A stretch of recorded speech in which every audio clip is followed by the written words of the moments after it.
To subscribe Exam Tutor lectures, click on subscribe button and click on bell icon for latest notifications. Hello everyone, welcome to Exam Tutor lectures. These are the revision notes of chemical reaction and equation. Chemical reaction and equation, this is the first chapter of class 10 syllabus. So the first thing हमें इस chapter में जाननी है, जैसे कि name में ही है chemical reactions and equations. अब reactions और equations में क्या difference होता है? Now chemical reaction होता क्या? We say that whenever a chemical change occurs, we can say that a chemical reaction taken place. कोई chemical change अगर होता है तो यानी कि chemical reaction हुआ है. Let's see few of the day-to-day life examples जिसे हमें बहुत easily ये reaction और chemical change का process समझ आएगा. मिल्क जो होता है it's a flowing liquid white colour का, लेकिन अगर समर टाइम में आप उसे बाहर ही छोड़ देते हैं आफ्टर बॉइलिंग, आप देखेंगे मिल्क जिसे आप कहते हैं खराब हो गया, वहां पे एक कर्डी सा मिक्सचर बन जाता है. यू कैन सी हियर बिल्कुल फ्लोई नहीं होता, जिसे हम पनीर भी बना लेते हैं. तो there is a change from liquid to semi solid formation in the milk. Secondly, iron तवा हो या कोई पैन है या जिसे हम कील या नेल कहते हैं, कोई भी आयरन गेट है, वो ह्यूमिड एटमॉस्फेयर में यूजुअली मॉनसून के टाइम में आप देखोगे उस पे एक ब्राउन लेयर हो जाती है. This brown layer over these nails, इसे क्या कहते हैं हम? Rust. So we say that this brown coating यानी कि रस्टिंग हो गई है. And similarly fermentation of grapes जो है it is also a chemical process. And जो फूड जिसे हम रॉ लेके आते हैं सब्जी मंडी से या कहीं से भी फूड हम लेके आ रहे हैं, कोई भी सब्जी आप लाए, लौकी लेके आए, बॉटल गार्ड लेके आए या फिर ब्रिंजल लेके आए, पोटैटोस लेके आए, जब वो कुक होते हैं तो वो थोड़े सॉफ्ट हो जाते हैं, टेक्सचर अलग हो जाता है. तो there is a change, a chemical change takes place in the food. And finally जो फूड हमारी बॉडी में डाइजेस्ट होता है, ये जो फूड होता है सिंपल वे में कहें तो हमारे जैसे कि एक कॉम्प्लेक्स अगर स्ट्रक्चर है तो एक सिंपल स्ट्रक्चर में टूट टूट के हमारी बॉडी में ये एब्जॉर्ब होता है. जो न्यूट्रिशंस है, प्रोटीन्स, कार्बोहाइड्रेट, ये सब एब्जॉर्ब होते हैं. तो पूरे फूड से लेके जो हम पढ़ेंगे जैसे ग्लूकोज है, ग्लूकोज की बर्निंग से लेके जो हमें न्यूट्रिएंट्स हमारी बॉडी में मिलते हैं, फ्लो होता है कि we take in oxygen and we give out carbon dioxide. ये पूरा जो है ये एक केमिकल प्रोसेस ही होता है.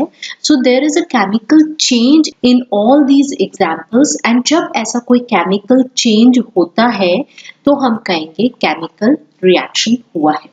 So we have talked about the chemical reaction example. Now let's see what is the definition of chemical reaction. The transformation of chemical substance. Chemical substance यानी कि chemical से बना है, chemicals यानी कि various elements से बना है. For detail of each and everything of this chapter, I will give the link in the description box, जिसमें हमने in detail इस chapter को discuss किया है. These are the short revision notes. So हमें पता है केमिकल सब्सटेंस क्यों कह रहे हैं, because it is made up of various elements. तो जब एलिमेंट्स से ये बना होता है, ऐसे केमिकल सब्सटेंस का transformation into new chemical substance. एक chemical substance suppose A is transformed into another chemical substance B by making or breaking of the bond. This is the important thing. Making and breaking of the bond between different atoms is called a chemical reaction. यानी कि chemical change में क्या होता है, bonds बनते हैं या फिर बॉन्ड टूटते हैं. This is an important definition of chemical reaction. The transformation of chemical substance into a new chemical substance. पुराने से नया केमिकल सब्सटेंस बना है by making and breaking of bonds between different atoms is known as chemical reactions. अब हमें कैसे पता लगेगा कि एक केमिकल रिएक्शन हुआ है? So let's see any of the following observations. जो हम observation देखेंगे, जो हम observe करेंगे, अगर इनमें से कोई एक भी observation है, it help us to determine whether a chemical reaction has taken place or not. Number 1 है state में change हुआ है. State मतलब कि solid है, solid से liquid हो गया है या लिक्विड से गैस हो गया है या वाइस वर्सा हो गया है. अगर ऐसे स्टेट में चेंज हुआ है सॉलिड लिक्विड गैस में, तो यानी केमिकल रिएक्शन है, कलर में चेंज हुआ है। समटाइम्स एक एलिमेंट जो है उसका कलर अलग होता है और जब वो कंपाउंड बना लेता है तो उसका कलर अलग होता है। Similarly evolution of a gas, कौन सी गैस इवॉल्व हो रही है, जैसे हाइड्रोजन गैस इवॉल्व हो रही है या कार्बन डाइऑक्साइड गैस इवॉल्व हो रही है। हम आगे जब रिएक्शंस देखेंगे तो वी विल आल्सो सी कि हम ऐसी रिएक्शन जो ये गैस अगर इवॉल्व होती है उसको चेक करने के लिए भी हमारे बहुत सिंपल केमिकल प्रोसेसेस होते हैं, जिसकी हेल्प से हम ये देख सकते हैं कि कौन सी गैस इवॉल्व हो रही है।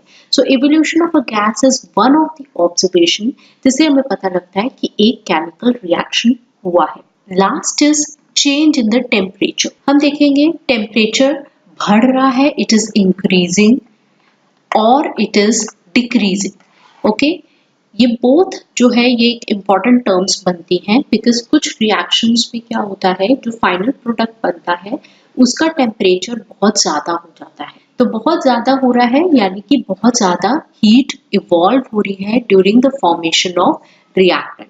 और बहुत ज़्यादा हीट अगर इवॉल्व होती है, when a heat is evolve, तो हम आगे देखेंगे that is known as exothermic reaction. When heat का सिंबल होता है like this, okay, this is heat. Heat बहुत इवॉल्व हो रही है, टेम्परेचर यानी कि उसमें क्या होगा, रिएक्टेंट का टेम्परेचर इंक्रीज होगा, रिएक्टेंट टेम्परेचर विल इंक्रीज।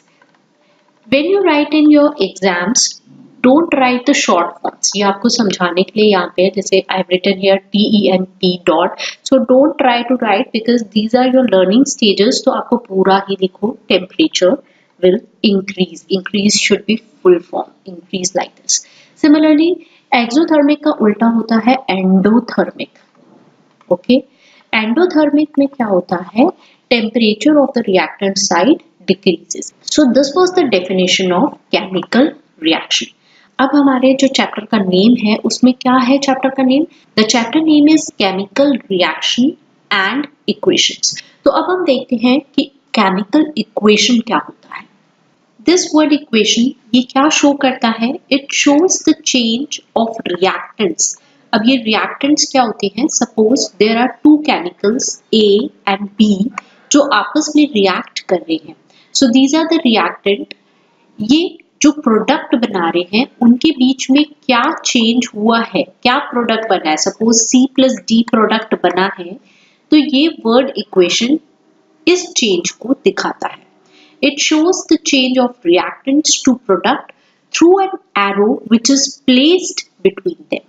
जो रिएक्टेंट्स होते हैं ये लेफ्ट हैंड साइड पे होते हैं LHS with a plus sign, like दो कंपाउंड्स आपस में रिएक्ट कर रहे हैं या दो एलिमेंट्स रिएक्ट कर रहे हैं, उनके बीच में प्लस साइन होता है, दैट मीन्स ये दोनों आपस में रिएक्ट कर रहे हैं।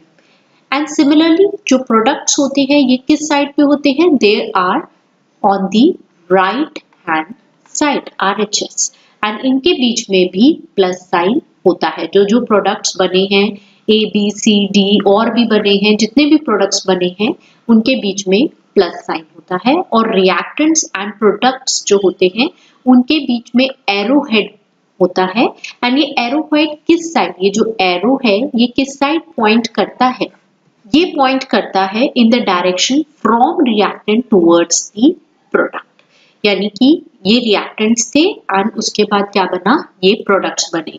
तो एक तरह से ये एक वे दिखा रहे हैं from reactants to the product.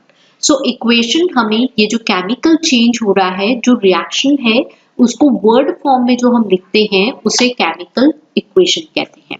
हम एक एग्जांपल ले रहे हैं, जैसे मैग्नीशियम रिबन को, you can see here in this picture, magnesium ribbon, it is burned in oxygen which is present in the surrounding. हम टोंग की हेल्प से मैग्नीशियम रिबन को पकड़ते हैं and we burn it in the presence of oxygen.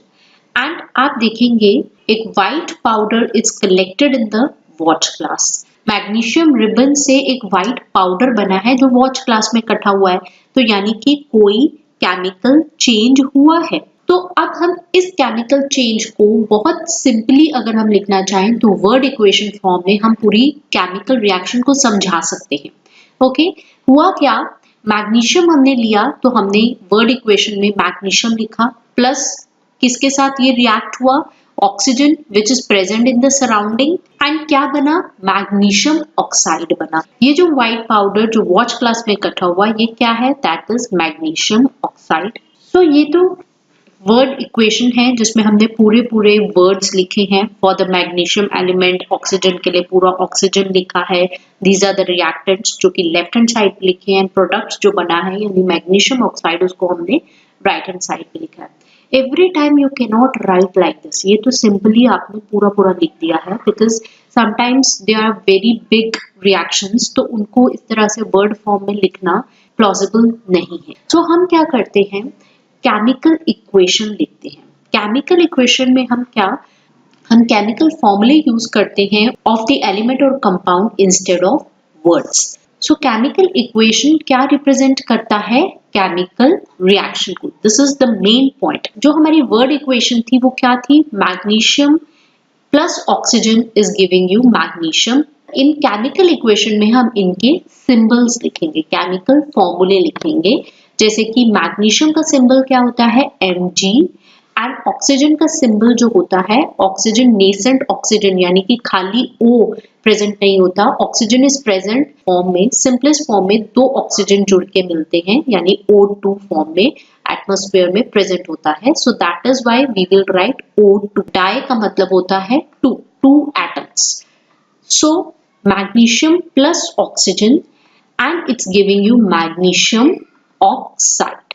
सो आप देख सकते हो ये हमने क्या लिखी है, this is known as chemical equation, यानी कि केमिकल रिएक्शन को जब आप एक इक्वेशन की फॉर्म में लिखते हो।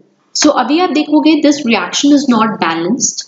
We have just before this video I have uploaded a well detailed explained video of balancing a chemical reaction. The link is given in the description box. Do check that video जिसमें balancing को बहुत easily hit and try method से explain किया है, जो कि 10th class के syllabus में है, and ये बहुत important है balancing of a chemical reaction. हम ऑक्सीजन को बैलेंस करेंगे, we can add here 2 and 2, so now it is a balanced equation. Similarly balanced equation में ही एक एग्जाम्पल हम देखते हैं पहले। इसमें हमने एक कॉनिकल फ्लास्क लिया है, this is known as conical flask. ठीक है, अब ये हम ग्लास ट्यूब क्या यूज करने वाले हैं, we are going to do a reaction. Conical flask में जिंक ग्रेन्यूल्स लेते हैं एंड उसमें हम drop wise drop glass tube की हेल्प से सल्फ्यूरिक एसिड डालेंगे।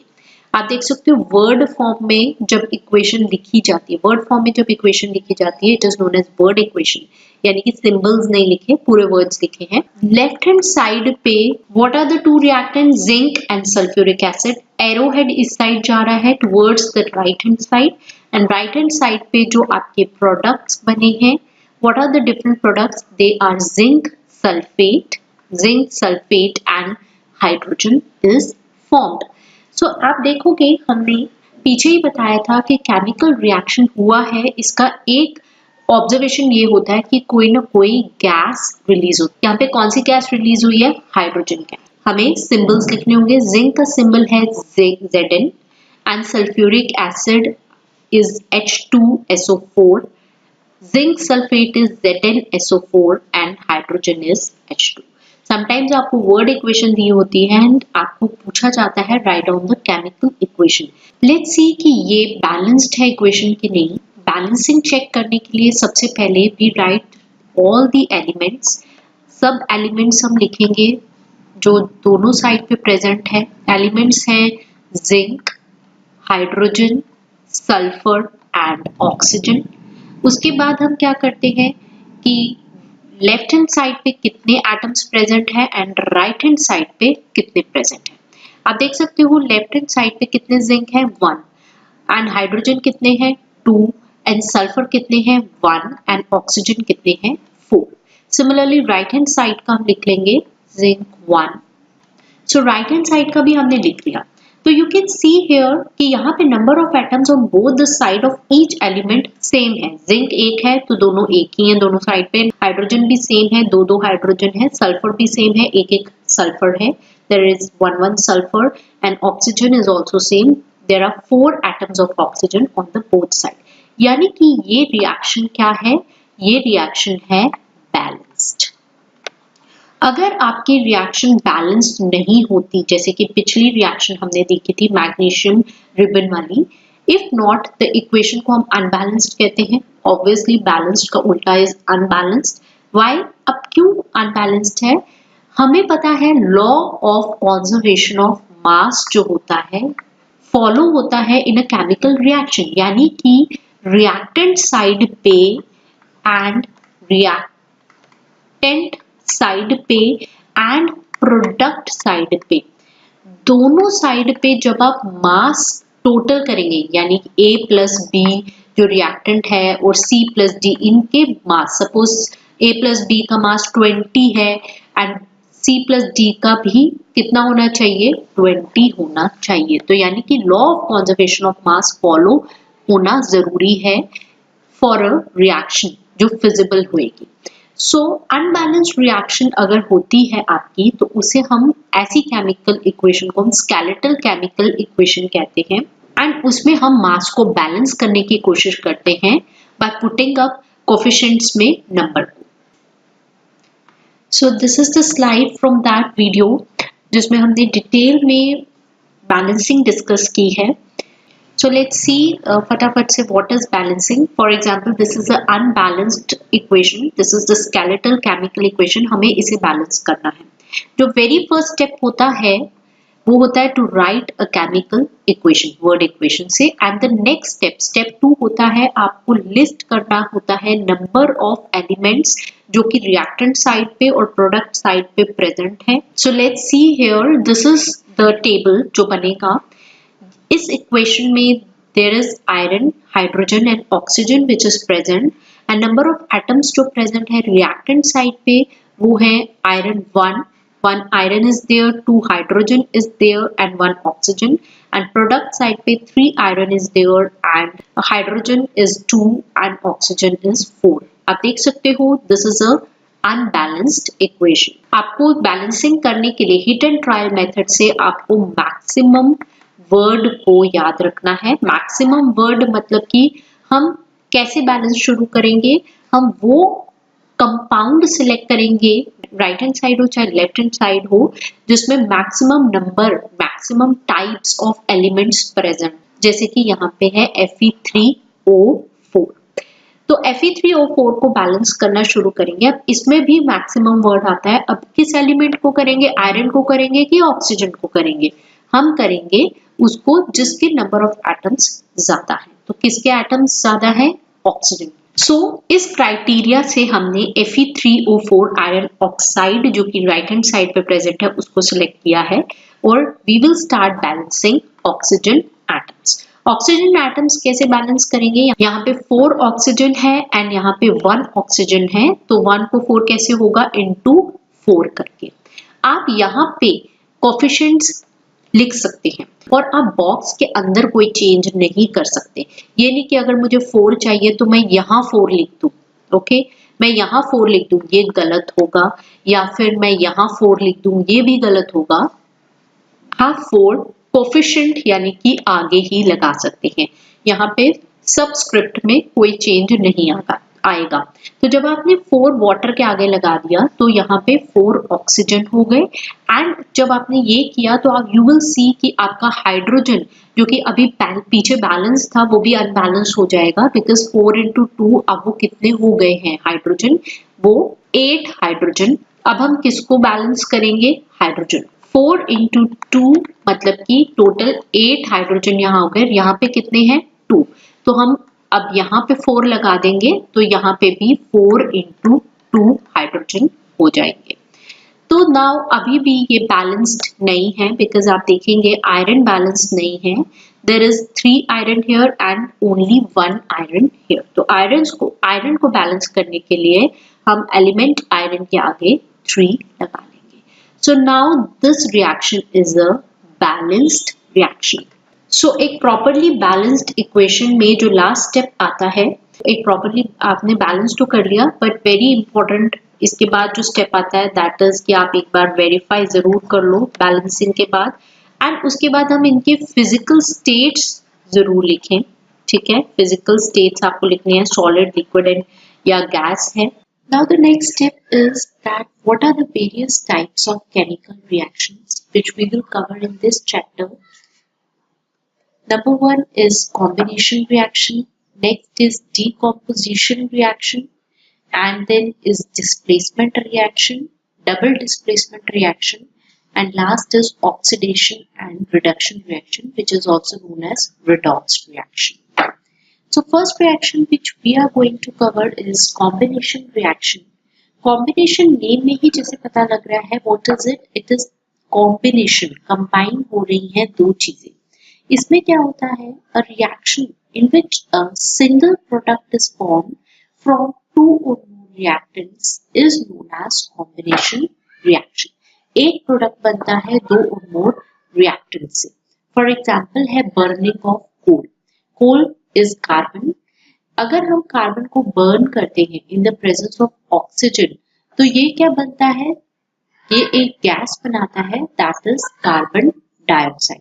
तो दो रिएक्टेंट्स थे, कंबाइन होके एक प्रोडक्ट बना है. So this is combination reaction. Another example is the formation of water from hydrogen and oxygen. इसमें भी हाइड्रोजन एंड ऑक्सीजन कंबाइन होके क्या एक सिंगल प्रोडक्ट बना रहे हैं, that is water. So when two और मोर सब्सटेंसेस, एलिमेंट्स और compounds they combine to form a single product, that type of reactions are called combination reactions. We have very good example of this, that is formation of slaked lime by the reaction of calcium oxide with water. Calcium oxide, अगर हम एक इसके लिए एक activity है, we take a beaker जिसमें हम water लेते हैं एंड उसमें कैल्शियम ऑक्साइड ऐड करते हैं. There will be a vigorous reaction, bubbles निकलेंगे and lot of heat will be generated. And ये heat हम कैसे चेक कर सकते हैं? By touching the beaker. Beaker will be hot after the reaction. So calcium oxide जिसे हम quick lime भी कहते हैं, and this quick lime is very useful for the industrial purpose, especially for the manufacture of cement. This quick lime is combined with water, which is liquid. Quick lime is calcium oxide is solid, and it forms slaked lime, which is calcium hydroxide. Water में solution form में हो तो हम क्या लिखते हैं? Aqueous. And a lot of heat is generated. And such type of reaction जिसमें बहुत heat generate होता है उसको हम कहते हैं exothermic reaction. So अब यहाँ पे ये जो slaked lime है इसका एप्लीकेशन बहुत है हमारी लाइफ में, बिकॉज ये जो सॉल्यूशन बनता है slaked lime का, ये यूज होता है कहाँ पे? ये यूज होता है white washing of the walls. Calcium hydroxide जो है ये विगरसली रिएक्ट करता है कार्बन डाइऑक्साइड जो एयर में प्रेजेंट होती है to form a thin layer of calcium carbonate, जो कि बिल्कुल वाइट शाइनी सा सब्सटेंस होता है. सो जब व्हाइट वॉश की जाती है तो पहले मिक्स किया जाता है calcium oxide plus water and slaked lime बनाया जाता है, एंड इस सॉल्यूशन को वॉल के ऊपर इस तरह से पेंट किया जाता है. एंड उसके बाद 2-3 डेज बाद इसका effect, because it is a very slow reaction, तो 2-3 डेज बाद आप एक व्हाइट फिनिश वॉल पे देखोगे. वाई? बिकॉज कैल्शियम हाइड्रोक्साइड जो कि स्लेक्ड लाइम वॉल पे लगाया था, इसने एयर के में जो कार्बन डाइऑक्साइड प्रेजेंट है उसके साथ रिएक्शन कर लिया है और कैल्शियम कार्बोनेट बना लिया है, and water is also form. So calcium carbonate जो है is form after 2-3 days of white washing, and it gives a shiny finish to the walls. And there is a point to be noted that chemical formula for marble is also calcium carbonate. So this is the very good application of combination reaction जो कि use होता है in white washing. This was about the combination reaction. इसमें हमने अभी ये जो reaction पड़ी है इसमें एक्सोथर्मिक रिएक्शन के बारे में हमने देखा है. So these are the particular type of reaction जिसमें lot of heat is generated. So there are many other examples of exothermic reactions like burning of natural gas. Natural gas का formula होता है CH4 which is मीथेन. जब ये burn होती है यानी oxygen की प्रेजेंस में, it will give carbon dioxide and water, and lot of heat is generated. That is why natural gas is also used as fuel. Another example of exothermic reaction is respiration. Respiration जो हम सांस लेते हैं, it is a reaction जिसमें heat release होती है along with the formation of various other products. So let's see किस तरह से ये process होता है. ये जो reaction है, इस रिएक्शन में ग्लूकोज जिसका फॉर्मूला है C6H12O6, it's an aqueous form dissolved in water. Glucose जो हम फूड खाते हैं that is in the glucose form. ये जो हम फूड खाते हैं जब ये हमारी बॉडी के अंदर इसमें एक तरह से बर्निंग प्रोसेस होता है, ये टूटता है ऑक्सीजन की प्रेजेंस में, पूरा रिएक्शन होता है and carbon dioxide is released out. अब ये ऑक्सीजन कहाँ से आता है? हाँ, as you know that what we inhale in, अंदर सांस हम क्या लेते हैं, कौन सी गैस लेते हैं सांस लेने में? Oxygen gas. Which gas we release out? That is carbon dioxide. ये कार्बन डाइऑक्साइड गैस जो है ये पूरी बनती है जब ग्लूकोज का डाइजेशन होता है, जो फूड हम खाते हैं, in the presence of oxygen and carbon dioxide is released out aqueous form में and energy is also given. एंड ये जो एनर्जी है ये एक्सोथर्मिक रिएक्शन है. दिस एनर्जी हम यूटिलाइज करते हैं अपने various life processes. So this was one of the example of exothermic reaction. Another very important example is the decomposition of vegetable matter into compost. अब ये compost क्या है? हम vegetable matter की बात कर रहे हैं. vegetable matter में कुछ भी हो सकता है, यानी कि जो organic matter होता है, जैसे fruits and vegetable के peels होते हैं. कोई fruit अगर गल गया है, सड़ गया है, जिसे हम फेंक देते हैं. even their seeds, egg shells हो गए. स्पॉइल्ड फूड तो अलग बात है, उनके अलावा जो हम उनके वेस्ट मटेरियल को फेंकते हैं, एग शेल्स हो गए, टी बैग्स हो गए, even paper napkins, paper towels, spoiled कोई राइस है, आलमंड्स है, जितना भी वेजिटेबल मैटर है, ये डीकम्पोज होते हैं in the presence of various bacteria जो कि प्रेजेंट होता है सॉइल में. ये डीकम्पोज होके क्या बनाते हैं? Compost. And this compost it is very nutritious for the soil and it can be added to soil because it enhance the nutritive level of the soil. उसको बढ़ा देता है soil की and helps plant to grow. इस पूरे process में भी क्या होता है? ये same energy release out होती है, that is the exothermic reaction takes place. So this was about this type of reaction. Next reaction is decomposition reaction. This is the decomposition reaction. इसमें क्या होता है? It is just opposite of the combination reaction. जैसे combination reaction में there were combination of the reactants. There were multiple reactant and single product was formed. Decomposition reaction में एक single reactant होगा जो कि breakdown होगा to give the similar products. एक example हम लेते हैं ferrous sulfate crystals का. Ferrous sulphate you can see here जो एक्सपेरिमेंटल सेटअप होता है उसमें टेस्ट ट्यूब में हम फेरस सल्फेट क्रिस्टल्स लेते हैं around 2 gram FeSO4.7. This is the water of crystallisation. And जब इसे हीट करेंगे it will lose water when heated and colour जो होगा क्रिस्टल का वो चेंज होगा, ग्रीनिश कलर चेंज हो जाएगा. जो गैस इवॉल्व आउट होगी उसे हम स्लोली अपनी तरफ वेव करेंगे. It should be test tube. इसमें कॉशन ये है कि टेस्ट ट्यूब बिल्कुल आपके नोज के सामने नहीं या आपके नेबल्स के माउथ के सामने नहीं होना चाहिए. It's dangerous. आपको स्लोली स्लोली बस उसे स्मेल करना है. सो डिकम्पोजिशन इस तरह से होता है. Ferrous sulphate, this is the formula. It's solid state में होता है. हीट करेंगे ये फेरिक ऑक्साइड बनाता है डिकम्पोज होके and sulphur dioxide and sulphur trioxide बनता है जो कि गैसेस. एंड इसमें कलर चेंज होगा. ऑब्जर्वेशन यही होती है कि किस तरह आपकी केमिकल रिएक्शन हुई है या नहीं, उसमें हमें कलर चेंज से पता लगा. इस पे जैसे कि आपने देखा हीटिंग करी जा रही है एंड डिकम्पोजिशन में अगर हीट यूज होता है, when a decomposition reaction is carried out by heating, उसे हम thermal decomposition कहते हैं. One more example is of calcium carbonate. solid state में होता है, इसे limestone भी कहते हैं. इसे हम हीट करेंगे तो इसमें से कार्बन डाइऑक्साइड गैस निकलेगी एंड कैल्शियम ऑक्साइड बनेगा which is a quick lime. Quick lime बहुत इंपॉर्टेंट है, वेरियस इंडस्ट्रीज में यूज होता है.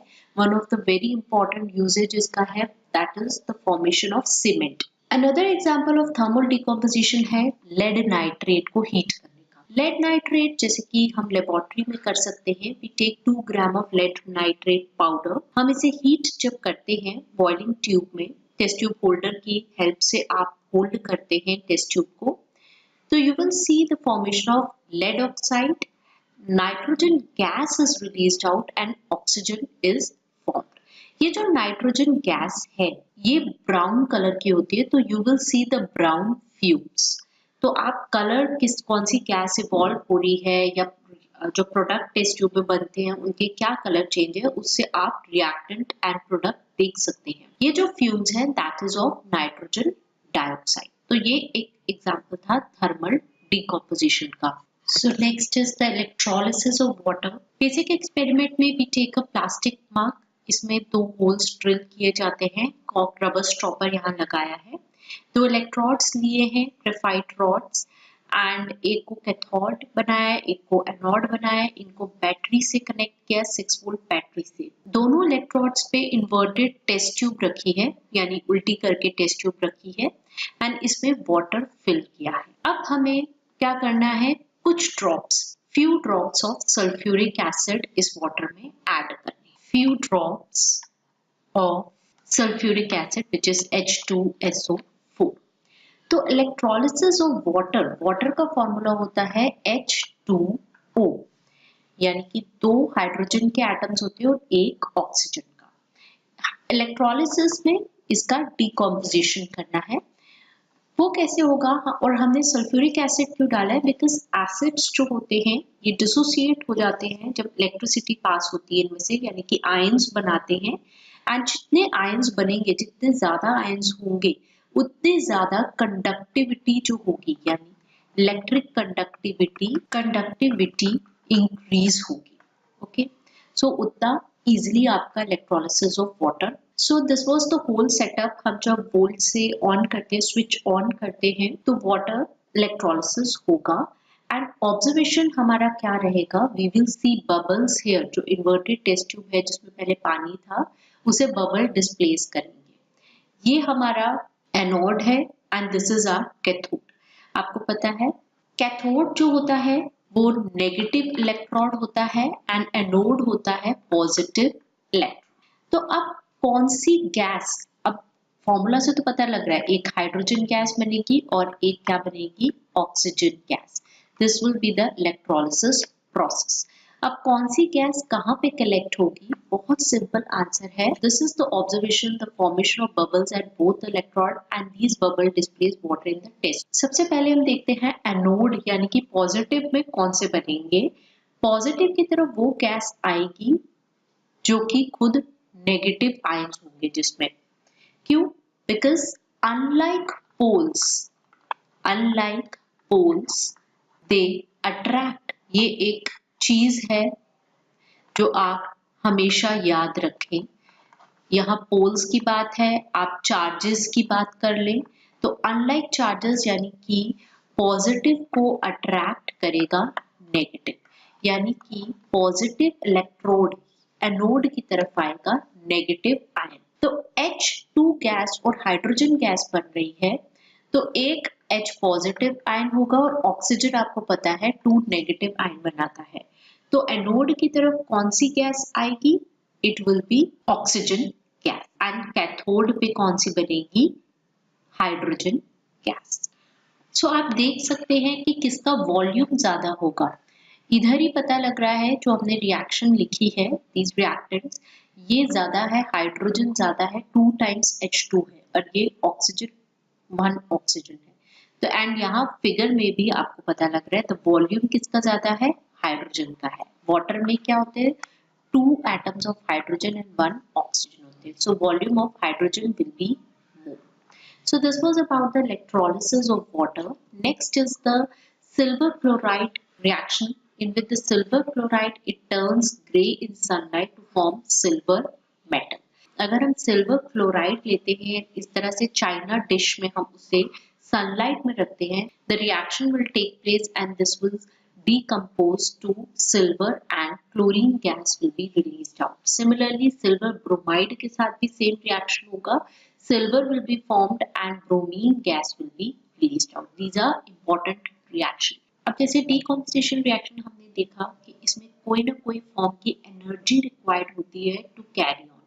जैसे कि हीट में थर्मल डीकम्पोजिशन कहते हैं, देन लाइट जैसे कि यहाँ इनमें सनलाइट की रिक्वायरमेंट है, और या फिर इलेक्ट्रिसिटी की रिक्वायरमेंट जैसे कि हमने इलेक्ट्रोलिसिस ऑफ वाटर में देखी। तो we have seen the several example जहाँ पे हीट का रिक्वायरमेंट था, कुछ में इलेक्ट्रोलिसिस ऑफ वाटर में इलेक्ट्रिसिटी रिक्वायर्ड थी, या फिर यहाँ पे जैसे लाइट है। तो किसी न किसी फॉर्म की एनर्जी रिक्वायर्ड है for the decomposition reaction to carry on, because इसमें बॉन्ड्स ब्रेक होंगे कंपाउंड के बीच में। सिंगल रिएक्टेड है, उसके बीच में बॉन्ड्स ब्रेक करके आपको मल्टीपल प्रोडक्ट्स बन रहे हैं, सिमिलर प्रोडक्ट। अब जिसमें एनर्जी एब्जॉर्ब होती है, जैसे कि यहाँ पे एनर्जी एब्जॉर्ब हो रही है, ऐसी रिएक्शन को हम क्या कहते हैं, एंडोथर्मिक। हमने पीछे कॉम्बिनेशन रिएक्शन में एक्सोथर्मिक रिएक्शन के बारे में पढ़ा था, तो here we are studying about the endothermic reaction. And इसमें आप देखेंगे जो प्रोडक्ट बनते हैं वो यूजुअली ठंडे होते हैं, उनका टेम्परेचर कम होगा। एग्जाम्पल में जैसे अगर आप barium hydroxide and ammonium chloride को आपस में रिएक्ट कराओ, आप अगर इन दोनों को बीकर में मिक्स करो with the help of glass rod, you will see, और टच करोगे अगर आप बीकर को, यू विल सी कि ओवरऑल टेम्परेचर जो होगा बीकर ठंडा होगा। It is a endothermic reaction. So ये थी हमारी decomposition reaction type. Next is the displacement reaction.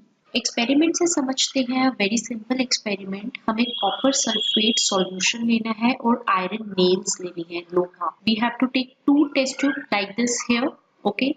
अब एक टेस्ट ट्यूब हम कंसिडर कर रहे हैं, उसके लिए ये फिगर आप देखिए। इन अ टेस्ट ट्यूब हम 2 आयरन नेल्स को थ्रेड से बांधते हैं एंड उसे डिप करते हैं कॉपर सल्फेट सॉल्यूशन में।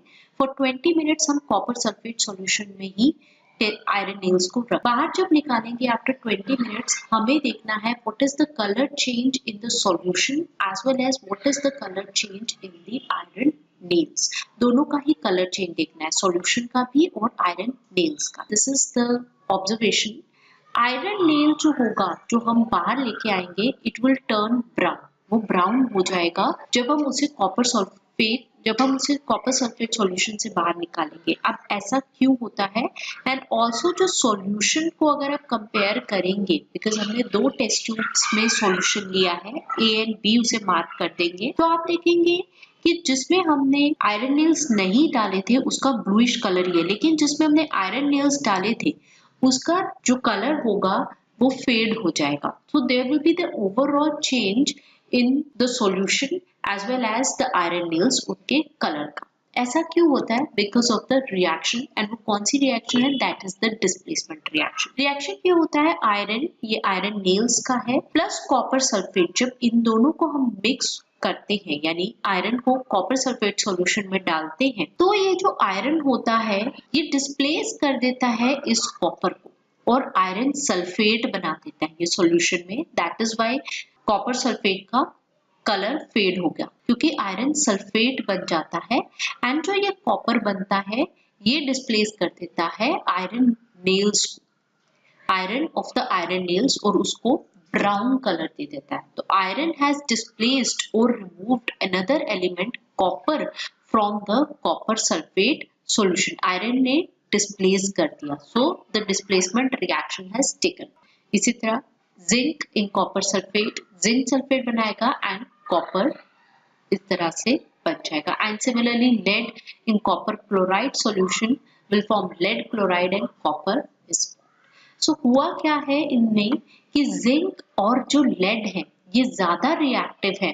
जो एलिमेंट ज्यादा रिएक्टिव होता है वो ही सॉल्यूशन में से इसको डिस्प्लेस करेगा। तो डिस्प्लेस वो करता है जो ज्यादा रिएक्टिव हो। तो zinc and lead they are more reactive elements than the copper and they displace copper from its compound. उसको डिस्प्ले, कंपाउंड से किसी चीज को उड़ाना मुश्किल है, बिकॉज हम कहते हैं unity is the strength. Unity में स्ट्रेंथ है, तो ये तो यूनाइट होके बैठे थे। अगर इसी में से जिंक ने कॉपर को डिस्प्लेस कर दिया, that means zinc is more reactive than the copper.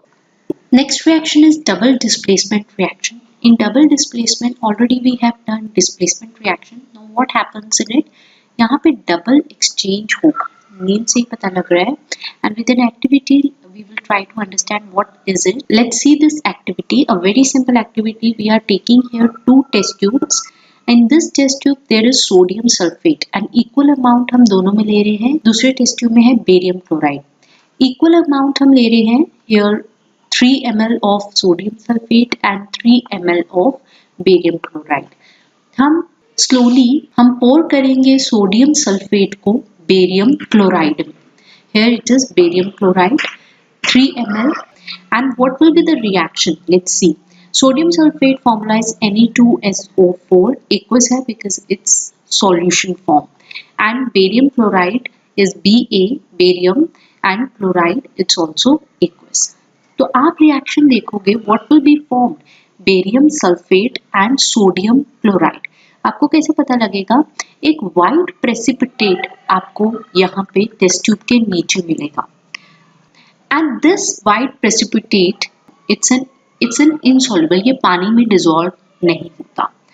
सो ये जो वाइट सब्सटेंस है इसे हम क्या कहेंगे? इसे हम कहेंगे प्रेसिपिटेट।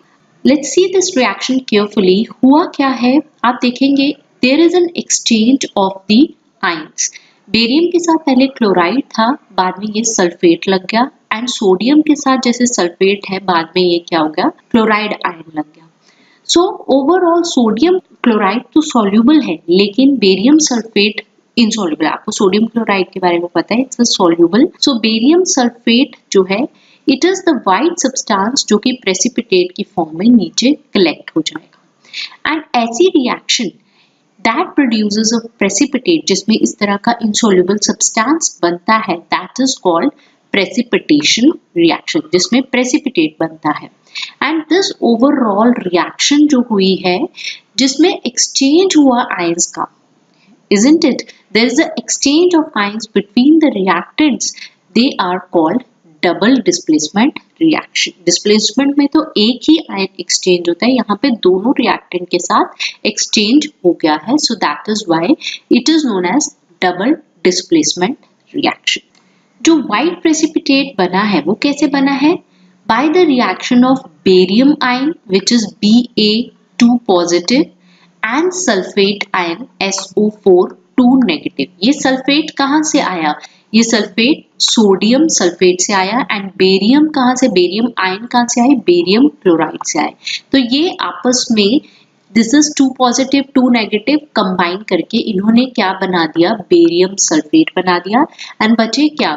सोडियम आयन बचा था Na positive and chloride ion Cl negative. इन दोनों का भी आपस में कॉम्बिनेशन हो गया एंड इन्होंने क्या बना दिया? Sodium. So this was about the double displacement. The next reaction is oxidation and reduction reaction. Now oxidation and reduction reaction, oxidation होता है gain of oxygen and reduction होता है loss of oxygen. आपको ये दो चीजें याद करनी है because आपको पूछा जाता है कि oxidation हुआ है कि reduction हुआ है। सिंपल होता है, अगर oxygen add हो गया, जुड़ गया है तो oxidation हुआ है। If a substance gains oxygen during a reaction, it is said to be oxidized, and if a substance loses oxygen during a reaction, it is said to be reduced. हम एक example लेंगे. In a china dish, we are taking copper powder.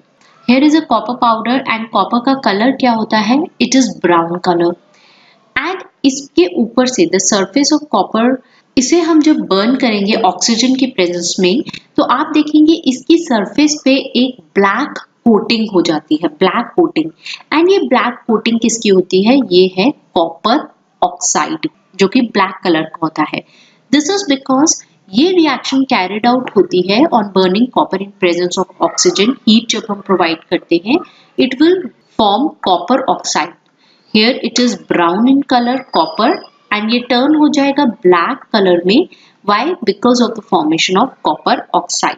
अब आप देख सकते हैं यहाँ पे कॉपर के साथ ऑक्सीजन नहीं है, लेकिन जब हम बर्न करेंगे ऑक्सीजन के साथ copper is added to the copper, यानी कि कॉपर ऑक्साइड क्या हो गया? हमने इट गॉट ऑक्सीडाइज्ड, और in simple term you can say oxidation reaction has taken place.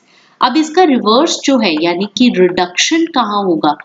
अगर हम दोबारा से हाइड्रोजन गैस पास करेंगे over the heated material of copper oxide जो कि ब्लैक कलर का है, जो कोटिंग जो होगी वो अगेन ब्राउन हो जाएगी, रिवर्स हो जाएगा, रिवर्स रिएक्शन हो जाएगा।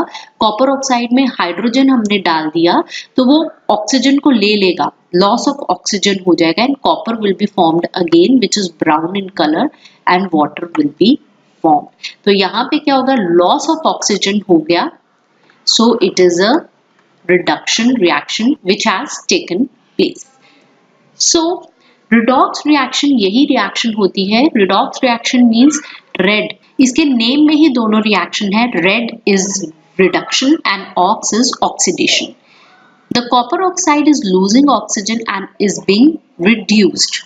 Okay, तो ऑक्सीडाइज्ड का उल्टा है रिड्यूस्ड। द हाइड्रोजन जो है वो गेन कर रहा है अब यहाँ पे ऑक्सीजन, पीछे जो हमने रिएक्शन किया जो भी ऑक्सीजन गेन करेगा उसे हम कहेंगे कि यहाँ पे हाइड्रोजन ऑक्सीडाइज हो गया।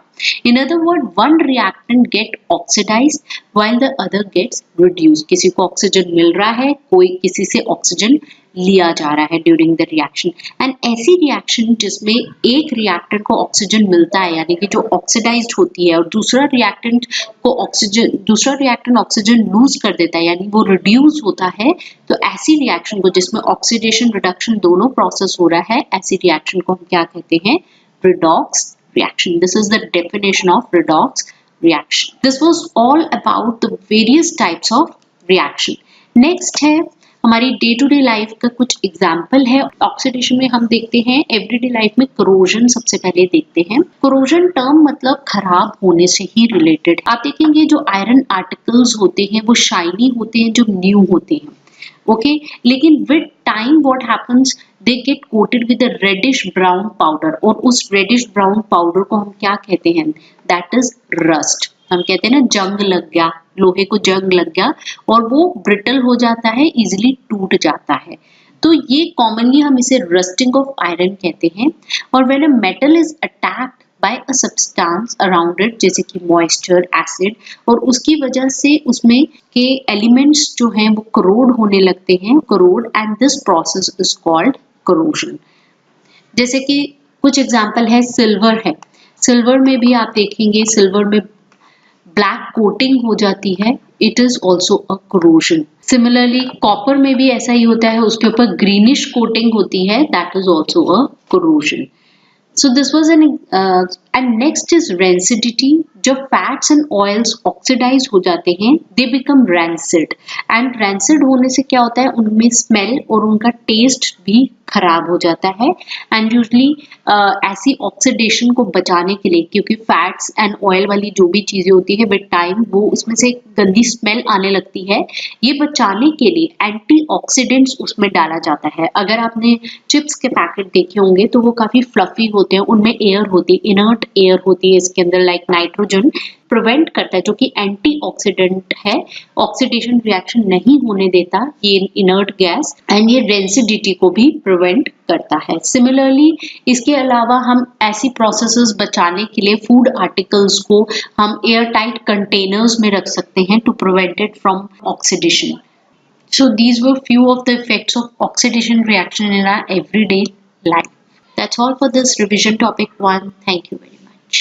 To subscribe Exam Tutor Lectures, click on subscribe button and click on bell icon for latest notifications.